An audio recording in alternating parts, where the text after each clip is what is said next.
स्वागत है मेरे प्यारे मित्रों, जिन्होंने भी इस कहानी का पिछला भाग अभी तक नहीं देखा पहले देख लो। अब कहानी को आगे बढ़ाते हैं। मू चेन मेजर से कहता है कि किसी भी लोगों को मार देना बहुत ही आसान होता है, खास करके जब आप कल्टीवेशन की दुनिया में कदम रखते हो, तब आपके लिए दूसरे लोग कीड़े मकोड़ों की तरह लगने लगते हैं। पर मेरे मास्टर ने मुझसे कहा कि मैं लोगों का मदद करूं और कमजोरों को प्रोटेक्ट करूं। फिर मुचेन कुछ सोचने के बाद अजीब तरीके से मेजर से कहता है कि अगर क्या हो मुचेन किसी को मार दे, तब क्या मुचेन का मास्टर मुचेन के सामने मुचेन को रोकने के लिए आएंगे।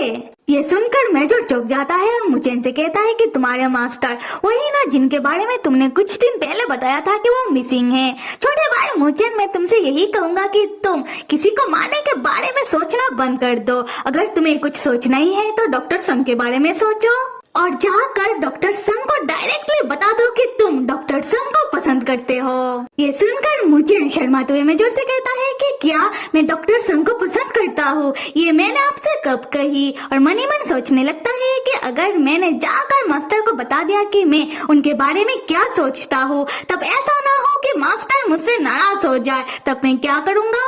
मेजर कहता है कि छोटे भाई मुचेन, इसमें बताने वाली क्या बात है? तुम्हारा शक्ल देखकर साफ साफ पता चल ही रहा है। और यहाँ मुचेन और मेजर को बात करते हुए दिन ढलने लगता है। मेजर मुस्कुराते हुए मुचेन से कहता है कि छोटे भाई, आखिरकार तुम्हारा गुस्सा तो शांत हुआ, तो अभी मैं चलता हूँ। तब मुचेन को यौन वाली कमरे के पास से कुछ आवाजें आने लगती है और मुचेन दौड़कर उधर जाने लगता है। मेजर मुचेन को रोकते हुए कहता है, छोटे भाई मुचेन तुम रुक जाओ, तुमने तो सुना होगा कि यहाँ पर तलवार कंपटीशन शुरू होने वाला है, तो कल्टीवेटर आपस में लड़ाई करके प्रैक्टिस करते रहते हैं। ये चीज यहाँ पर आम सी बात है, तो ये उस चीज का ही आवाज होगा। मुचेन कहता है कि नहीं, आवाजें तो उसी कमरे के पास से ही आ रहा है और डॉक्टर संग उसी कमरे के अंदर मौजूद है। और मुचेन नहीं रुकता और गोस्ट मास्टर की तलवार को लेकर दौड़कर उस कमरे के पास जाने लगता है, अपने मन में ये सोचते हुए कि हाँ, माना कि मेरे मास्टर बहुत ही ताकतवर है, पर अब मेरे मास्टर जिस आइडेंटिटी के साथ रह रहे हैं वो बहुत ही कमजोर है, और इस हालात में मैं अपने मास्टर के बारे में वो सब कैसे सोच सकता हूँ? आखिरकार वो मेरे मास्टर है जिनको मैं इस दुनिया में सबसे ज्यादा रेस्पेक्ट करता हूँ। उसके बाद मुचेन उस कमरे के सामने जाकर रुक जाता है, हाथों में गोस्ट मास्टर की तलवार लेकर। पर वो पाता है कि कमरे के आसपास तो कोई भी नहीं है और कमरा अंदर से बंद है। उसी वक्त डॉक्टर संग बाहर से घर के अंदर फूलों का गुलदस्ता लेकर आता है और मुचेन के हाथ में तलवार देकर पूछने लगता है कि मुचेन क्या हुआ है? मुचेन संग को देखकर चौंककर कहता है कि डॉक्टर संग, आप बाहर से आ रहे हो? संग कहता है कि हाँ, मैं सीजनेबल फ्लावर लेने के लिए गया था और आसपास से मैंने पता लगाया कि यहाँ पर और भी हॉट स्प्रिंग है, दोबारा कभी फिर चलेंगे। उसके बाद संग उसी फूल के गुलदस्ते को मुचेन को पकड़ाते हुए कहता है कि मुचेन, गलती मेरा था जिसके कारण तुम्हें इतना गुस्सा आ गया।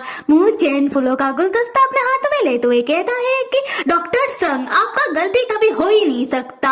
फिर मुचेन फूल के गुलदस्ते को देखते हुए सोचता है कि क्यों हमेशा मेरा दिमाग खराब हो जाता है, उसके बाद मुझे गुस्सा आ जाता है और मैं हमेशा ही मास्टर को परेशान करता रहता हूँ। और मेरे मास्टर को देखो, वो हमेशा मेरे साथ कितने प्यार से पेश आते हैं। फिर मुचेन को याद आ जाता है कि वही संग को जिस आदमी के ऊपर मुचेन ने देखा था, और मुचेन संग से पूछने लगता है कि डॉक्टर संग, कुछ देर पहले कमरे के अंदर जिस आदमी के साथ आप थे, क्या वो आपके साथ ही रहते हैं? क्या उन्हें कोई दिक्कत तो नहीं है कि मैं भी आपके साथ ही रह रहा हूँ? डॉक्टर संग, माफी तो मुझे आपसे मांगनी चाहिए कि मैं आपको कितना परेशान कर रहा हूँ। संग दंग होकर मुचेन को देखने लगता है और अपने मन ही मन कहता है कि मुचेन बिल्कुल बचपन की तरह ही भोला सा है, वो अकेला रहना नहीं चाहता। पर मुचेन, तुम्हें मुझसे माफी मांगने की कोई जरूरत नहीं है, तुम बस मेरे ऊपर एक एहसान करो कि तुम वो आदमी मतलब राक्षस राज यौन के बारे में पता लगाने की कोई जरूरत नहीं है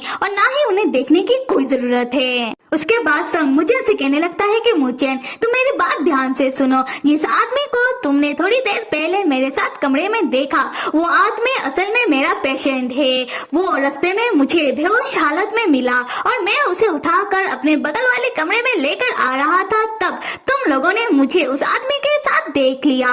और ऐसे डॉक्टर, मेरा फर्ज बनता है कि मैं बीमार लोगों का इलाज करूं, ऐसे करके ही तो मैं पैसे कमाऊंगा। और वो आदमी बहुत ही बीमार है। फिर संग उन फूलों की गुलदस्ता में से कुछ फूल अपने हाथों में लेकर मुझे से कहने लगता है कि इन सीजनेबल फ्लावर को देख रहे हो, ये फ्लावर कोई आम फ्लावर नहीं है, इससे दवाई तैयार किया जाता है और मैं इससे दवाई तैयार करके उस आदमी को ठीक करके जल्दी ही उसके घर बेच दूंगा।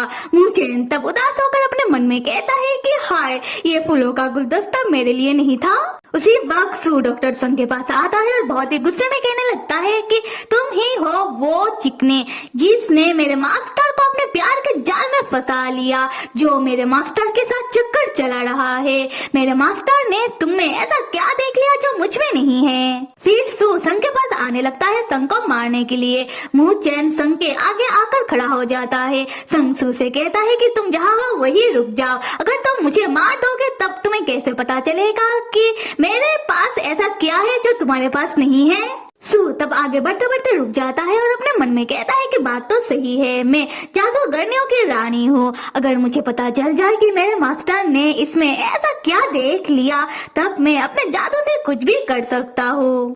उसके बाद सू डॉक्टर संग और मुझे इनको अपने बारे में बताने लगता है। सू कहता है कि वो अपने मास्टर का सबसे भरोसेमंद और अच्छी स्टूडेंट है और वो एक ऐसी जादूगरनी है जिसको वरदान मिला हुआ है कि वो खुद के शेप को बदल सकता है। वो चाहे तो लड़का से लड़की बन सकता है और लड़के से लड़का, या फिर उसे जो भी पसंद है। सू कहती है कि उसे उसके मास्टर के ऊपर बचपन से ही क्रश है। वो अपने मास्टर के लिए कुछ भी कर सकती है, मतलब कर सकता है। और जब उसे पता चला कि उसके मास्टर को लड़कों में इंटरेस्ट है, तब सू ने खुद को बदल के एक लड़की से एक लड़का बन गया। ये सुनकर डॉक्टर संग यानी कि यॉन को बहुत ही गुस्सा आता है। यॉन मन ही मन कहता है कि सू मेरी प्यारी स्टूडेंट, तुमने अपने वरदान का ऐसा इस्तेमाल किया और मैं कितना बड़ा डफर, मुझे कभी पता ही नहीं चला कि तुम मुझे पसंद करती हो।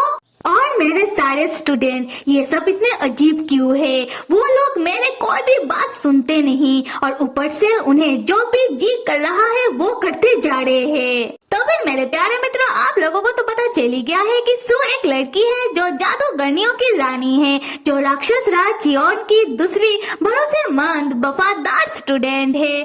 सू को राक्षस राज यॉन के ऊपर एक तरफा क्रश है। जब सू को पता चलता है कि यॉन का चक्कर डॉक्टर संग के साथ चल रहा है और संग एक लड़का है और यॉन को लड़कों के ऊपर इंटरेस्ट है, तब सू ने यॉन के लिए अपना वरदान का इस्तेमाल करते हुए सू एक लड़की से एक लड़का बन गया।